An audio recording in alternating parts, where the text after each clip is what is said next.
আশুরা মিনাল মুহাররামের রোজা রাখার জন্য আদেশ করছি, কিন্তু তোমরা একটি রাখবে না।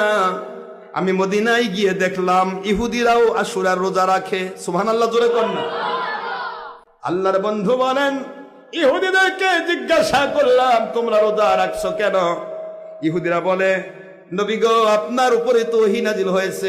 সূরাতুল বাকারা ২ নম্বর সূরা ১ নম্বর পারা।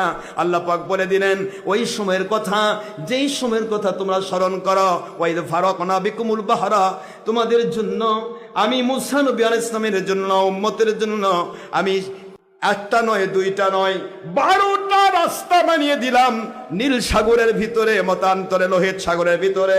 কিন্তু 12টা রাস্তা দিয়ে তাদেরকে আমি বাঁচায় দিলাম, আর ফেরাউনের বাহিনীকে আমি ধ্বংস করে দিলাম। ও নবী মুহাম্মদ রাসূলুল্লাহ সাল্লাল্লাহু আলাইহি ওয়াসাল্লাম, এই জন্যই তো আমরা রোজা রাখি, কারণ আমাদের নবী এবং আমাদের নবীর উম্মতদেরকে আল্লাহ বাঁচিয়ে দিয়েছেন।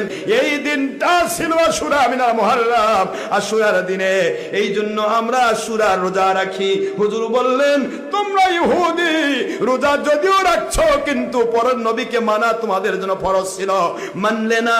এই জন্য তোমাদের আমলের সাথে আমার উম্মতের আমল মিল হয়ে যাক, আমি চাইব না। আল্লাহর বন্ধু বললেন, ইহুদিরা একটি রোজা রাখে, তোমরা আগে অথবা পরে আরো একটা বা দুইটা রোজা মিলাইয়া দাও।